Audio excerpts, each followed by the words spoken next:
n'est pas rare d'observer, lorsqu'on est un gestionnaire de conflits, des parties qui persistent dans des stratégies conflictuelles, alors même que ces stratégies concourent sans aucun doute possible à leur perte.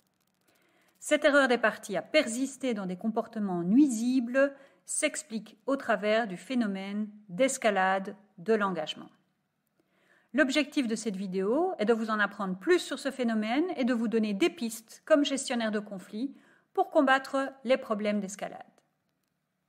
L'escalade de l'engagement se définit comme le fait pour des individus de persister dans des comportements dont l'expérience leur a pourtant montré clairement qu'ils sont voués à l'échec et dont en plus les coûts ne cessent de croître.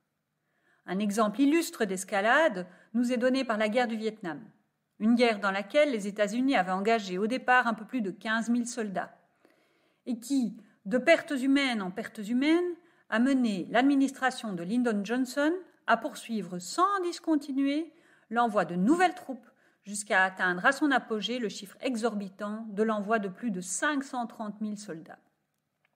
Comme l'illustre cet exemple de manière assez dramatique, avec ce type d'escalade, plus les pertes sont nombreuses, plus il devient difficile de les accepter et plus les parties sont tentées d'investir dans le conflit pour essayer de récupérer ne fût-ce que symboliquement ces fonds perdus. Dans les conflits plus quotidiens, le phénomène d'escalade de l'engagement est assez similaire.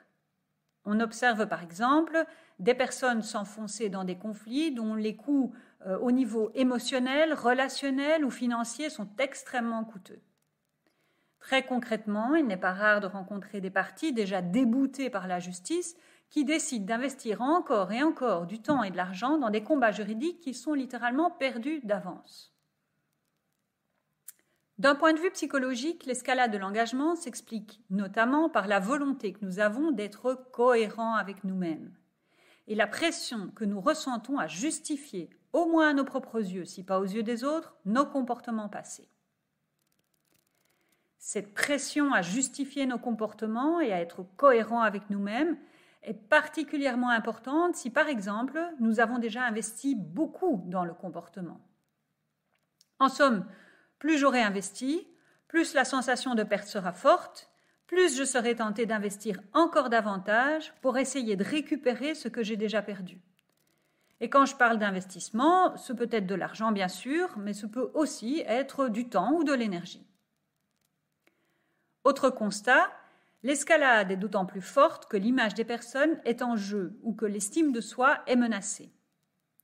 Nous poursuivons ainsi parfois des stratégies qui sont vouées à l'échec simplement parce que nous ne voulons pas nous avouer vaincus ou que nous redoutons d'être humiliés en faisant marche arrière. A contrario, l'escalade de l'engagement est moins probable lorsque nous sommes amenés à entrevoir les regrets futurs que la persistance du comportement pourrait impliquer. Alors, que peuvent faire concrètement les gestionnaires de conflits s'ils ou elles souhaitent prévenir le phénomène d'escalade ? Par rapport à ce dont nous venons de discuter, nous pouvons envisager 3 grandes stratégies.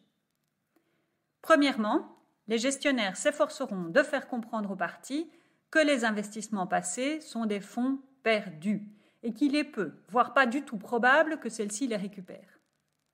Ayant tiré un trait définitif sur les pertes subies, ayant en quelque sorte fait le deuil de ces pertes, les parties seront d'autant moins enclines à en subir de nouvelles et pourront aller de l'avant en adoptant de nouvelles stratégies beaucoup plus efficaces. Deuxièmement, comme c'est souvent le cas dans les processus de gestion de conflits, les gestionnaires s'attacheront à préserver l'estime de soi et l'image des parties. Il importe par-dessus tout que celles-ci préservent la face et n'aient pas l'impression de subir une humiliation en changeant le cours de leur action. Pour ce faire, les gestionnaires pourront, par exemple, attirer l'attention des parties sur les événements contextuels qui sont à l'origine des premières actions. En effet, lorsque les individus ne se sentent pas responsables de l'engagement de départ, ils ne se sentent pas personnellement mis en cause ou menacés, et ils ont nettement moins de mal à envisager que cet engagement initial était un mauvais choix et qu'il convient de le modifier puisqu'il est de toute évidence désastreux. Enfin, troisièmement, les gestionnaires pourront mettre en évidence les dommages que subiront les parties si elles choisissent de poursuivre encore leur comportement d'escalade.